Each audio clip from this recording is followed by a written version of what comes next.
Breaking news చూస్తున్నారు. భారత్ పై Trump big bomb ఇవాల్టి నుంచే ఆ దుర్మార్గుడు బహుశా ఇంతకు మించి మాట ఉంటే కనుక వాడచ్చు. ఎందుకంటే నిన్న కూడా ఎటువంటి పిచ్చివాగుడు వాగాడు మనం చూసాం. భారత్ పై ట్రంప్ బిగ్ బాంబ్ కి సంబంధించిన బిగ్ బ్రేకింగ్ న్యూస్ చూస్తున్నారు. ఇవాల్టి నుంచి అమల్లోకి రాబోతున్నాయి పూర్తిగా 50% టారిఫ్స్. ఇప్పటికే 25% టారిఫ్ పెంచిన సందర్భం, అవి అమల్లోకి వచ్చిన సందర్భం కూడా. ఈ క్రమంలో పెరిగిన మిగిలిన 25%, మొత్తంగా 50% టారిఫ్స్ ఈ రోజు నుంచి పూర్తి స్థాయిలో అమల్లోకి రాబోతున్నాయి. టారిఫ్ పెంపుతో ఆంధ్రప్రదేశ్పై తీవ్రమైన ప్రభావం ఉంటుంది. అమెరికాకు ఆంధ్రప్రదేశ్ నుంచి 60% రొయ్యలు వెళ్తున్నాయి. రిమెంబర్, అమెరికాకు ఏపీ నుంచి 60% రొయ్యలు వెళ్తున్నాయి. ఇక దుస్తులు, జెమ్స్, బంగారు ఆభరణాలు, రొయ్యలు, లెదర్ వస్తువులు, చెప్పులు, జంతు ఉత్పత్తులు, కెమికల్స్ ఈ ఎగుమతులపై టారిఫ్స్ పెరగనున్నాయి. పెరిగిన టారిఫ్లు అమల్లోకి రాబోతున్నాయి. ఈ నేపథ్యంలో $48 బిలియన్ మార్కెట్పై ప్రభావం చూపనుంది. రష్యా నుంచి ఆయిల్ కొనుగోలు కారణంగా భారత్పై టారిఫ్స్ పెంచాడు ట్రంప్. కానీ ఇదే ట్రంప్ మొన్న యుక్రెయిన్తో భేటీ అంటూ, యుక్రెయిన్ శాంతి చర్చలంటూ వెళ్ళి అదే ఆయిల్ కొనుగోలు, అదే చమురు కొనుగోళ్లకు సంబంధించి రష్యాతో ఒప్పందం కుదుర్చుకున్న పరిస్థితి. దాని గురించి మాట్లాడుకునే ప్రయత్నం చేద్దాం. అయితే అమెరికాతో ఈ సుంకాల గోల వల్ల మనకి ఎంత ఇబ్బందికర వాతావరణం ఉంటుందో ఒకసారి మాట్లాడుకునే ప్రయత్నం చేద్దాం. బట్ అఫ్కోర్స్ దాన్ని బీట్ చేసేందుకు ఆ సుంకాల అంటే టారిఫ్ ప్రెషర్ నుంచి పక్కకు వచ్చేందుకు, లేకపోతే టారిఫ్ నుంచి ఆ ప్రెషర్ నుంచి కాస్త రిలీఫ్ పొందేందుకు భారత ప్రభుత్వం ఇప్పటికీ ప్రత్యామ్నాయ మార్గాలను ఎంచుకుంది, ప్రత్యామ్నాయ మార్గాలను చూస్తోంది. ఇప్పుడు మాట్లాడుకుంటే కనుక ఈ టారిఫ్స్ అనేవి మరికొద్ది గంటల్లో సుమారు 9:30 ఆ ప్రాంతం నుంచి అమల్లోకి రాబోతున్నాయి. అమెరికన్ మార్కెట్లో చాలా మటుకు భారతీయ ఉత్పత్తులకు చోటు లేకుండా పోయే అవకాశం ఉంది అంటూ కూడా ఎక్స్పోర్ట్ చేసేవాళ్ళు వీళ్ళు ఆందోళన వ్యక్తం చేస్తున్నారు. దాంతోపాటు మనకన్నా ఇక్కడ టారిఫ్స్ తక్కువగా ఉన్న బంగ్లాదేశ్ కావచ్చు, శ్రీలంక కావచ్చు, కంబోడియా, ఇండోనేషియా, వియత్నాం ఈ దేశాలతో పోటీ పడే పరిస్థితి ఉంటుంది అక్కడ. అయితే ఇక్కడ ఏంటంటే కాస్త రిలీఫ్గా చెప్పుకున్న మాట ఏంటంటే ఫార్మా, అలాగే ఎలక్ట్రానిక్స్, పెట్రోలియం వీటి ఉత్పత్తులపై 30% మాత్రమే ఈ టారిఫ్స్ ఉంటాయి. 30% ఎగుమతులకు మాత్రమే మినహాయింపు ఉంటుంది. ప్రత్యేక మినహాయింపు మాత్రమే. అయితే అమెరికా గణాంకాల ప్రకారం ఇటు భారత్ నుంచి $91.6 బిలియన్, $91.6 బిలియన్ అంటే మొత్తం ఎంతో తెలుసా? సుమారుగా కొన్ని వందల కోట్లు. అంటే 91,60,000 కోట్లు. 91,60,000 కోట్లు అనేది ఇటు అమెరికన్ మాట.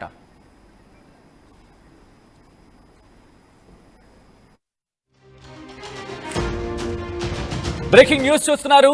ఇటు భారత్ పై టారిఫ్స్ ఈ రోజు నుంచి అమల్లోకి రాబోతున్నాయి. భారత్ పై ట్రంప్ బిగ్ బాంబ్ కి సంబంధించిన big breaking news, big development news మీరు చూస్తున్నారు. పండగ పూట భారత్ పై బాంబ్ వేశాడు ఈ దరిద్రుడు, ఈ దుర్మార్గుడు, ఈ దాష్టికుడు. ఇవాల్టి నుంచి అమల్లోకి రాబోతున్నాయి ఈ 50% టారిఫ్స్. వీటిని అమెరికా ఎలా భరిస్తుందో ఆ అమెరికన్లకే తెలియాలి. ఈ దరిద్రుడు ఎంత వేగంగా దిగిపోతాడని చెప్పి వాళ్ళు ఎదురు చూస్తున్నారు. ప్రపంచం ఎదురు చూస్తోంది. వీడు దిక్కుమాలిన పాలన, వీడి దరిద్ర కొట్టి పాలన. పండగ పూట మాతో చివాట్లు తినాలంటే వీడి తర్వాతే. ఎందుకంటే భారత్పై ఏ స్థాయిలో కక్ష కట్టాడంటే నిన్న రాత్రి కూడా అవాకులు చవాకులు పేలుతున్నాడు. పడుకున్నప్పుడు కూడా వీడికి భారత్ గుర్తొస్తుందేమో, పనికిమాలిన పాకిస్తాన్ అండ చూసుకుంటున్నాడేమో, ఏదో పొడి చేస్తుంది, ఏదో పీకేస్తుందని చెప్పి. ఏషియాలో అదొక ఆటలో అరటిపండు, అదంతే. ట్రంప్ గుర్తుపెట్టుకు, పాకిస్తాన్ ఆటలో అరటిపండు, ఏషియా ఆటలో అరటిపండును చూసి అరటితోట అనుకున్నావు అనుకో, నిన్ను మించిన బుద్ధి తక్కువ వెధవ ఇంకోటి ఉండడు, బుద్ధిమాలిన వెధవ ఇంకొకడు ఉండడు. అండ్ వీడిని తర్వాత తిడదాం, పూర్తిగా మనం మాట్లాడుకునే ప్రయత్నం చేద్దాం. ట్రంప్ విధించిన సుంకాలు ఈ రోజు నుంచి అమల్లోకి రాబోతున్నాయి. మరికొద్ది గంటల్లోనే ఈరోజు సుమారు 9:30 ఆ ప్రాంతంలో, 9:30 నుంచి 10 గంటల ఆ ప్రాంతంలో అమల్లోకి రాబోతున్నాయి. దీని కారణంగా ఇటు అమెరికా మార్కెట్లో భారత ఉత్పత్తులకు చోటు తగ్గిపోయే అవకాశం ఉందని చెప్పి ఇటు ఎగుమతిదారులు ఆందోళన వ్యక్తం చేస్తున్నారు. ఎందుకంటే మిగిలిన దేశాలకు సంబంధించి మాట్లాడుకున్న క్రమంలో అటు సుంకాలు తక్కువ, మిగిలిన దేశాలకు సంబంధించి కొన్ని దేశాలకు ఇప్పటికే సుంకాలని పరిమితం చేశాడు. సో ఈ నేపథ్యంలోనే ఇప్పటికి ఆయా దేశాల నుంచి ఎక్స్పోర్ట్స్ కూడా ఉన్నాయి. సో ఆ ఎక్స్పోర్ట్స్ వస్తున్న క్రమంలోని ఇప్పుడు మన భారత్ కాస్త ఇబ్బందికర వాతావరణాన్ని ఎదుర్కోవాల్సి ఉంటుందా? ప్రస్తుతం దీనికి సంబంధించి చర్చ జరుగుతోంది. ఇవాళ నుంచి అమల్లోకి రాబోతున్న 50% టారిఫ్ పెంపుతో ఏపీపై తీవ్రమైన ప్రభావాన్ని చూపించే అవకాశం ఉంది. అమెరికాకు ఆంధ్రప్రదేశ్ నుంచి 60% రొయ్యలు వెళుతున్నాయి, అక్కడ ఎగుమతి అవుతున్నాయి. దుస్తులు, జెమ్స్, బంగారు ఆభరణాలు, రొయ్యలు, లెదర్ వస్తువులు, చెప్పులు, జంతు ఉత్పత్తులు, కెమికల్స్ ఎగుమతిపై ఈ టారిఫ్స్ పెరగబోతున్నాయి. పెరిగిన టారిఫ్స్ అమలుతో $48 బిలియన్ మార్కెట్పై ప్రభావం చూపించే అవకాశం ఉందని చెప్పి ఆందోళన వ్యక్తమవుతోంది. రష్యా నుంచి ఆయిల్ కొనుగోలు కారణంగా భారత్పై టారిఫ్స్ పెంచాడు ట్రంప్. ఈ నేపథ్యంలోని ఇప్పుడు ఆందోళన వెలుగుస్తున్న పరిస్థితి. ఇక్కడ ఫార్మా, ఎలక్ట్రానిక్స్, పెట్రోలియం ఉత్పత్తులు లాంటి వాటికి సంబంధించి 30% ఎగుమతులు 30% ఎగుమతుల అంశం గురించి మాట్లాడుకుంటున్న పరిస్థితి. 30% ఎగుమతులకు సంబంధించి మాట్లాడుకుంటున్న పరిస్థితి. అంటే ఈ ఉత్పత్తులపై 30% ఎగుమతులకు మాత్రమే ప్రస్తుతం మినహాయింపు ఉంటుంది. ఆ తర్వాత మినహాయింపు ఉండదు. ఇటు భారత్ నుంచి వెళ్ళే ఎక్స్పోర్ట్ అయ్యి ఎంత అమౌంట్లో ఎక్స్పోర్ట్ అవుతుందో తెలుసా? ఇటు అమెరికా చెబుతున్న మాట, ఇది మనం చెప్తున్న మాట కదా, అమెరికా చెప్తున్న మాట. ఏకంగా $91.6 బిలియన్. $91.6 బిలియన్ అంటే సుమారుగా 91,60,000 కోట్లు. 91,60,000 కోట్లు. ఇంత మార్కెట్ని ఇప్పుడు ట్రంప్ కోల్పోబోతున్నాడు. ఇంత మార్కెట్ని ట్రంప్ దిగజారిపోయాడు. అయితే జిఎస్టీ రేట్ల సవరణతో ఇటు మన దేశీయ వినియోగం మరింత పెరిగే అవకాశం ఉంది. కాబట్టి అమెరికా సుంకాల ప్రభావం మనకు అంతగా ఉంటుందని కనుక యాజ్ ఆఫ్ నౌ కాస్త ఇబ్బంది అయినప్పటికీ ఇటు ప్రత్యామ్నాయ మార్గాలకు సంబంధించి భారత్ అన్వేషిస్తోంది. మన ఇక్కడ కాస్త పాజిటివ్గా మాట్లాడుకోవాల్సిన అవసరం ఏంటంటే, రష్యా ఒకవేళ అమెరికా కొనకపోతే మేమున్నాం, మేము కొంటాం, మేమున్నాం, మేము సపోర్ట్గా నిలుస్తూ ఉంటే రష్యా చెప్పుకొచ్చింది. అరే సునో ట్రంప్, నీకు హిందీ భాష అర్థమైతే హిందీలో విను, ఇంగ్లీష్ అర్థమైతే ట్రాన్స్లేషన్ చేసుకొని విను. నీ ఉడత ఊపుళ్ళకి భయపడే దేశాలు కాదు ఏషియా, మరి ముఖ్యంగా బ్రిక్స్. గుర్తు పెట్టుకో, నువ్వు బెదిరిస్తే బెదిరిపోయే రకాలు బ్రిక్స్ కాదు, భారత్ కాదు. నీ పిచ్చి కూతలు, నీ కారు కూతలు చైనా మీద కూసుకో. నీ పిచ్చి కూతలు, ఈ కారు కూతలు రష్యా మీద కూసుకో. అంతే, రష్యా మీద కూసుకో. ఎంత కూసుకుంటావు? నువ్వు భారత్ని బెదిరించాలని చూడకు. ఏమంటావు? ఫోన్ చేస్తే ఎత్తలేదా? ఇది ప్రచారం చేయిస్తావా వెస్ట్రన్ వరల్డ్ నుంచి? నిన్న ఏమంటా మళ్ళీ తలపొగరా భారత ప్రధానికి. మరి నీకున్నదేంటయ్యా? బుర్రను పనిచేస్తున్నావా నువ్వు నీ ముదరాష్ట్రపు మందంతా కలిసి ప్రపంచాన్ని అడుక్కు తినేలా చేస్తుంటే, బుర్ర తక్కువ పనులు చేస్తూ ఉంటే, శత్రు దేశాలతో ఉగ్రవాదులతో చేయి కలుపుతూ ఉంటే ఈరోజు నీకు టారిఫ్స్ గుర్తొచ్చాయా? ఇదే యుక్రెయిన్ శాంతి చర్చల కోసం వెళ్ళి నువ్వు చేసిందేంటి? మరి నీ మీద నువ్వెంత వేసుకుంటావు? నీ దేశాన్ని అడుక్కు తినేలా చేసుకునేందుకే నువ్వు అమెరికా అధ్యక్షుడు అయ్యావు. ఇప్పటికే వాళ్ళు మొత్తుకుంటున్నారు. నీ అప్పుల గురించి కూడా ఈరోజు గుర్తుపెట్టుకో. నీ అప్పుల గురించి కూడా నేను చెప్తా. ఈ షోలో నీ అప్పుల గురించి, అమెరికా ఎంతలో అడుక్కుతుంటుందో కూడా చెప్తా. నా భారతదేశం ఎంత గొప్పదో చెప్పే ప్రయత్నం చేస్తాం. నువ్వు బెదిరించావనుకో, గుర్తుపెట్టుకో, గంజనీలైనా తాగి బతికే గడ్డిది. నీలా ఆ మైదా ముద్దలు తిని బతికే బతుకు కాదు మాది. తిను, ఆ గడ్డే తిను. మేము దేన్ని ఎలా వాడుకోవాలో మాకు తెలుసు. నువ్వు బెదిరిస్తున్నావేమో. ఆత్మనిర్భర్ భారత్ హై. అఫ్ కోర్స్ నీ ఉడత ఊపుళ్ళకి, నీ చప్పుళ్ళకి కాస్త భయపడచ్చు, కాస్త ఇబ్బందికర వాతావరణం ఉండొచ్చు గాక. ఆనాటి ఇందిరాగాంధీ నుంచి ఈరోజు మోదీ వరకు కూడా, అంతకు ముందు కూడా మీరు బెదిరిస్తారు. కానీ ధైర్యం చూపే గుండె గట్టిగా నిలబడితే భారతదేశం సత్తా ఏంటో తెలిసిన తర్వాత తోక జాడ్చే రకాలురా మీరు ప్రపంచానికి పెద్దన్నా.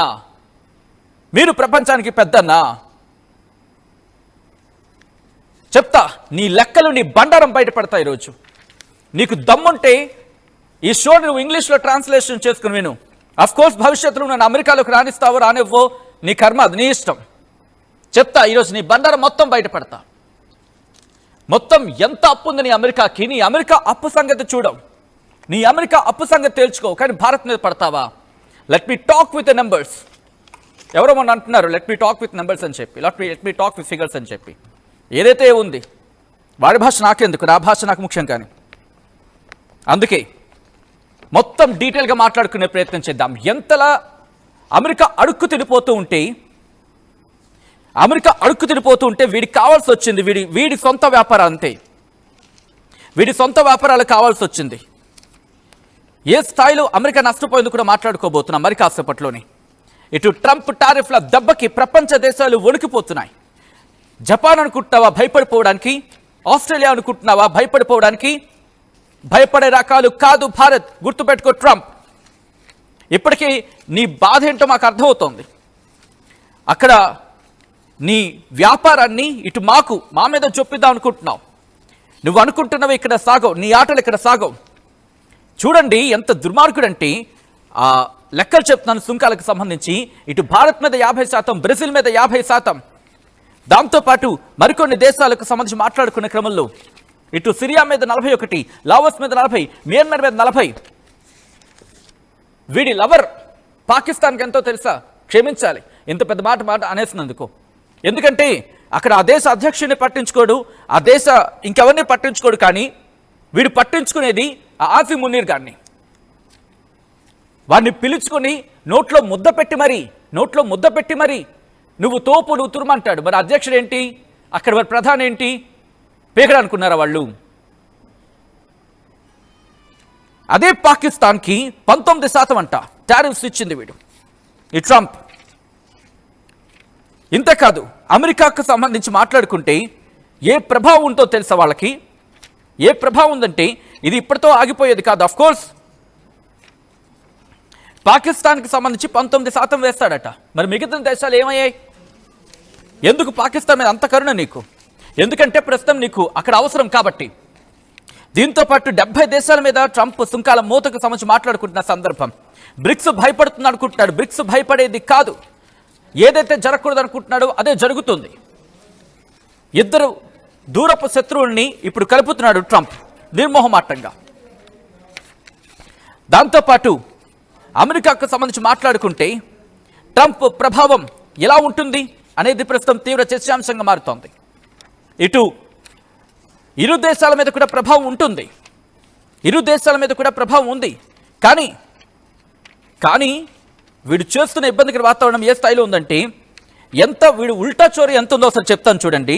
ఎంత చోరీ చేస్తున్నాడంటే, యుక్రెయిన్తో యుద్ధం మొదలైన తర్వాత రష్యా నుంచి భారత్ చమురు కొనుగోళ్లను అమెరికా ప్రశంసించిన దాఖలాలు కూడా చాలా ఉన్నాయి. 2022లో అమెరికా ఆర్థిక మంత్రి రష్యా నుంచి భారత్ చమురు కొనుగోళ్లు చేస్తున్నందుకు మాకెంతో ఆనందంగా ఉందని చెప్పాడు. 2024 భారత్ అమెరికా రాయబారి ఎరిక్ గ్యాసెట్ రీసెంట్గా పంపించారు కదా, వాడు ఎవరినో గొట్టంగాడిని, వాడి ముందు ఇంకో గొట్టంగాడు. ఎస్, మీరు మా గొట్టంగాళ్లే. మీరు మీ దేశం గురించి సరిగ్గా ఆలోచించి ఆచితూచి అడుగు వేయకుండా ఇటు భారత్ మీద మీరు దాడులు చేసే ప్రయత్నం చేస్తే మీరు ఎవరైనా మాకు గొట్టంగాళ్ళేరా? నిర్మోహమాటంగా ఎరిక్ గ్యాసెట్ ఏమన్నాడు? రష్యా నుంచి చమురు కొనుగోలు చేయడం ద్వారా భారత్ ఆదుకుంది కాబట్టి అంతర్జాతీయంగా ధరలు అడ్డుకోలుగా పెరగలేదని చెప్పి విడు అడుగాన్ని వచ్చున్నాడుగా నీ దేశంలోని ఎరిక్ గారిని అడుగు, నీకు తెలుస్తుంది. నీతులు చెప్తున్నా, మాకు నీతులు చెప్తావు మాకు తెలీదా? ఆఫ్టర్ ఆల్ 35 కోట్ల దేశం ఇది, గుర్తుపెట్టుకో ట్రంప్. ఆఫ్టర్ ఆల్ 35 కోట్ల మంది అటు ఇటు నిలున అడ్డంగా, అటు నుంచి ఇటు తండ, ఇటు నుంచి అటు తండ, 35 కోట్ల మంది.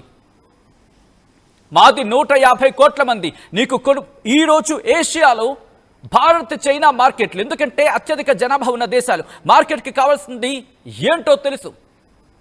ఇప్పుడు బంగారం రేటు కూడా పెరగబోతుంది అక్కడ ఉన్న నేపథ్యంలోనే. దీంతోనే ఆచితూచి అడుగులు వేయాలి అని చెప్తూ ఉంటారు. కానీ ఇక్కడ ట్రంప్ పరిస్థితి అలా లేదు. ఎందుకంటే అత్యంత దారుణంగా ప్రవర్తిస్తున్నాడు ట్రంప్. అమెరికా అప్పుల గురించి మాట్లాడుకుంటే అండి, దాదాపుగా బిలియన్ డాలర్లు, ఒకటి కాదు రెండు కాదు, మునిగిపోయింది, అప్పుల్లో మునిగిపోయింది. ఈ క్రమంలోని దాని నుంచి బయటపడడం అర్థం కాక కింద మీద పడిపోతున్నాడు. ఇటు ప్రపంచ దేశాల నుంచి డబ్బులు వచ్చేస్తాయి, ఈ రోజు నుంచి డబ్బులు వచ్చేస్తాయి, బ్యాంకులో డబ్బులు పడిపోతాయి అని చెప్పి అక్కడ డాబులు పోతున్నాడు. మరి ముఖ్యంగా టారిఫ్లు వసూలు చేస్తున్న ఈ ఉక్కు, అల్యూమినియంతో పాటు అత్యంత కీలకమైన ఫార్మాస్యూటికల్స్ ఈ అదనపు భారం ఉండబోతుందని కూడా ఆ మధ్య చర్చ జరిగింది, మీకు గుర్తుందా?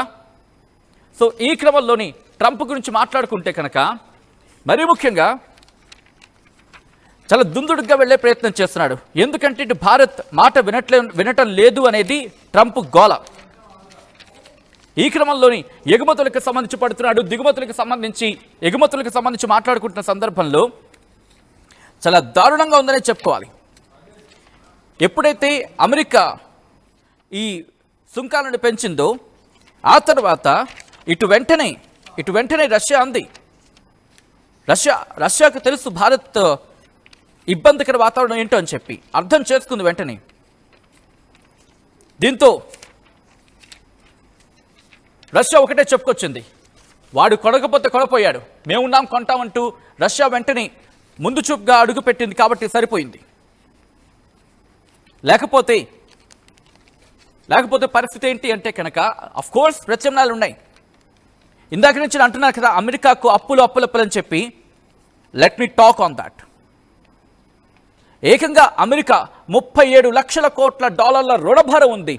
Trump, you should talk on this. You must talk on this. You should know about your డెప్ట్. తెలియకుండా పిచ్చివాగుడు వాగుతాను, కారు కోతలు కూస్తానంటే ప్రపంచం అల్లాటప్ప కాదు Trump. This is not that era where one country want to lead the world. The leadership should be diversified. నీకు 2 చెవులు వినిపిస్తే వినిపించుకో.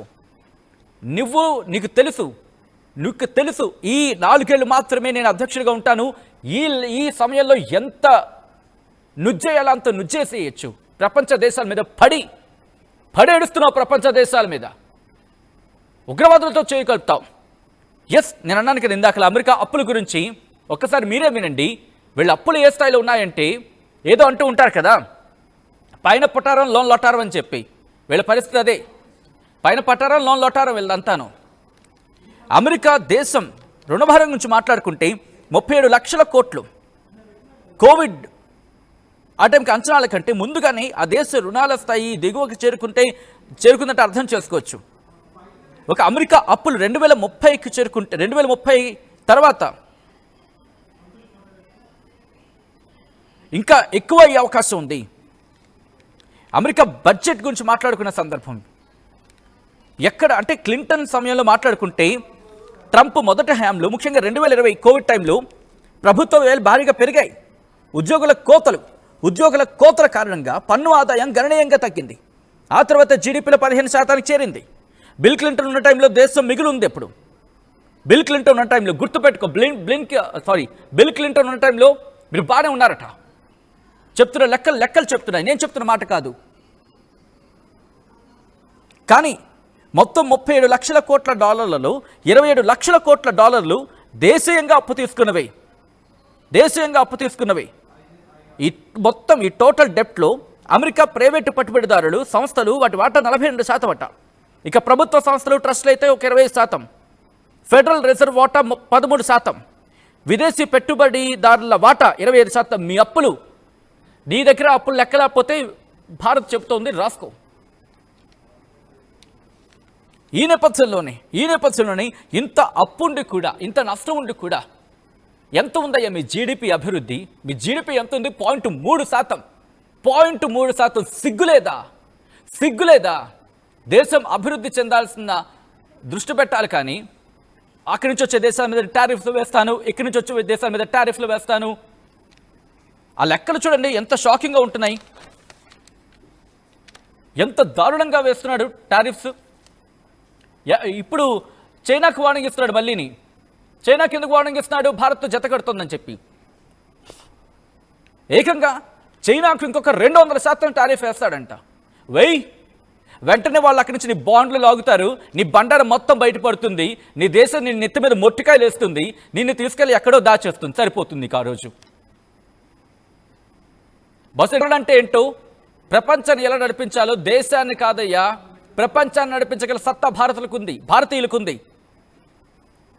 కమలా హ్యారిస్ చూసి నేర్చుకో. వైస్ ప్రెసిడెంట్గా లాస్ట్ టైం చేసింది వైస్ ప్రెసిడెంట్గా.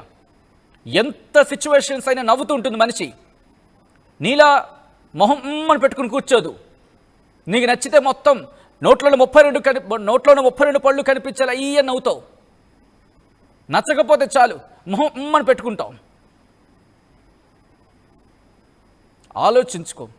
ఎప్పటికైనా నీ దేశం బాగుండాలి, బాగుపడాలి అంటే, లేదు నువ్వు బాగుండాలి, నువ్వే బాగుపడాలనుకుంటే నీ దేశం చూస్తూ ఊరుకోదు ట్రంప్. అండ్ రిమెంబర్, అమెరికా కేవలం కొంతమంది మాత్రమే అక్కడొచ్చి బతికింది కాదు. ఎంతోమంది వలస వచ్చి బతికితే కట్టుకున్న గూడు అమెరికా. ఆ గూడు చెదిరిపోబోతోంది. ఆ గూడుని చెదరగొట్టేందుకు నువ్వే సిద్ధం కాబోతున్నావు. నీ వల్లే అవుతోంది. అది గుర్తుపెట్టుకో. ఆఫ్రికా నుంచి, ఏషియా నుంచి, ఎక్కడెక్కడి నుంచో వచ్చిన వాళ్ళయ్యా అమెరికాలో ఉంది ఈరోజు.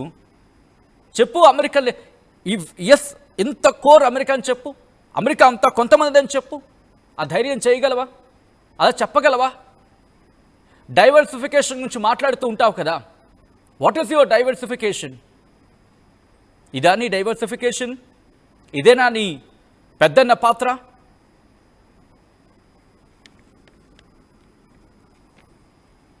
మరి ముఖ్యంగా ఇప్పుడు ట్రంప్ తీసుకున్న నిర్ణయాలు బహుశా ప్రపంచ దేశాలకు, అఫ్కోర్స్ చైనాకు టారిఫ్స్ పెంచిన తర్వాత, అంటే ఎంతో 200 చిల్లర వెళ్ళిపోయింది అనుకుంటా. అప్పుడు 240 చిల్లరకు వెళ్ళిపోతే ఇటు చైనా కూడా అదే రీతిలో ఏకంగా 140కి వెళ్ళిపోయిన తర్వాత, ఇక నేను పెంచను, కొనుక్కుంటే లేకపోతే లేదు అన్న తర్వాత వాళ్ళు ఏదో బెదిరింపులు దిగారు. ఏదో బాండ్లు తీసుకొచ్చేస్తామన్నారు, బాండ్లు వాళ్ళు తీసేసుకుంటామన్నారు. అప్పుడు భయపడడం జరిగింది. మార్కెట్ మీద ప్రెషర్ పెరిగింది అంటూ కూడా చెప్పుకొచ్చిన సందర్భం. క్వాలిటీ అండ్ క్వాంటిటీ, ఈ విషయంలో భారత్ ఇప్పుడు కాంప్రమైజ్ కాదు. బహుశా ట్రంప్ అనుకుంటోంది అత్యంత దగ్గరలో అయితే మాత్రం లేదని చెప్పుకోవాలి. ఇంకా ట్రంప్ అనుకుంటుంది వేరు, జరుగుతోంది వేరు. ట్రంప్ సలహాదారులు, మన పెద్ద ఆయన ఎవడో ఒక ఆయన వచ్చాడు, రోడ్డు మీదకి వచ్చి మాట్లాడతాడు. ఆయన ఒక దిక్కుమాలిన ఫార్ములా చెప్తాడు. ఆ ఫార్ములా ఏంటో తెలుసా? మనమంట అమెరికా నుంచి డబ్బులు తీసుకుంటున్నామంట, అమెరికా నుంచి డబ్బులు తీసుకొని రష్యాకు పెడుతున్నావట. నీకెవడమన్నాడు? ఇదే కదా మన క్వశ్చన్ చేసింది. మేము రష్యా నుంచి ఆయిల్ దిగుమతి చేసుకొని, లేకపోతే ఆయిల్ కొనుగోలు చేసి అది ఎగుమతి చేసి దాని నుంచి డబ్బులు వస్తున్నాయి. మీకేం ఫ్రీగా తీసుకోవట్లేదు, మేమేం ఫ్రీగా ఇవ్వట్లేదు మీకు, రైట్? డబ్బులకే కదా. మిమ్మల్ని ఎవరు కొనమని బలవంతం చేయలేదు కదా. ఇదే భారత ప్రభుత్వం కూడా మనం చెప్పుకొచ్చింది. భారత విదేశాంగ మంత్రి జయశంకర్ ఏమన్నారు? నువ్వు కొనలేదా, నువ్వు కొనట్లేదా? సో ఈరోజు ట్రంప్ టారిఫ్స్కి సంబంధించి మాట్లాడుకునే క్రమంలో ఈరోజు టారిఫ్స్ యుద్ధాన్ని ప్రకటించేశాడు.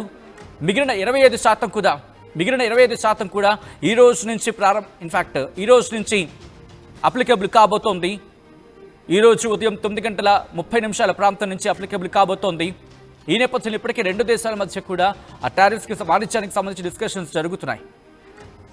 గుర్తుపెట్టుకో, 2 చేతులు కలిస్తేనే చప్పట్లు అవుతాయి, 2 చేతులు కలిస్తేనే సౌండ్ వస్తుంది. లేదు ఒక చేత్తోనే బాధేసుకుంటానంటే ప్రపంచానికి పెద్ద నవ్వవు. ఇంకేమవుతావు నీకే వదిలిపెడుతున్నా.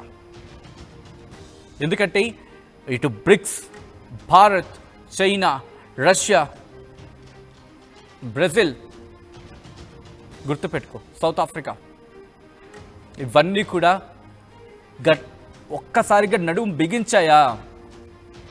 ఆ దేశ జనాభా చాలు. ఎన్ని డిఫరెన్సెస్ అయినా ఉండుండొచ్చు కాక, ఏషియాలో ఎన్ని డిఫరెన్సెస్ అయినా ఉండుండొచ్చు కాక, వాటిని పక్కన పెట్టి బ్రిక్స్ ఒక్కసారి ఆ బ్రిక్ పట్టుకొని నెత్తి మీద కొట్టిందా? గుర్తుపెట్టుకో. నీ యూరోప్ ఏమవుతుందో గుర్తుపెట్టుకో, నీ అమెరికా ఏమవుతుందో గుర్తుపెట్టుకో. దీని మీద మీ అభిప్రాయం ఏంటని కమెంట్ చేసే ప్రయత్నం చేయండి. ఎందుకంటే భారతీయులంటే చాలా శాంతిగా ఉంటారు, చాలా శాంతంగా ఉంటారు, శాంతి కాముకులే. కానీ ఒక్కసారి ఉగ్రరూపం దాలిస్తే మనం ఎలా ఉంటామో కూడా వీడికి తెలియాలి కదా. మనం నార్మల్గా ఉన్నప్పుడు సాధారణంగా సౌమ్యంగా ఉంటూ ఉంటాం. కానీ మన మీద రాయిచ్చు కుట్టే ప్రయత్నం చేస్తే ఊరుకుంటామా? ఊరుకునే ప్రసక్తి ఉంటుందా? ఇలాంటి వాడికి ఈట్క జవాబ్ పత్తర్ సే దెంగే అన్నట్టు వీడికి అలాగే సమాధానం చెప్పాలి. అండ్ మీరు కూడా కమెంట్ చేసే ప్రయత్నించండి, మీరు కూడా రియాక్ట్ అయ్యే ప్రయత్నించండి. ఒకసారి ఆ బ్రేకింగ్ న్యూస్ చూద్దాం.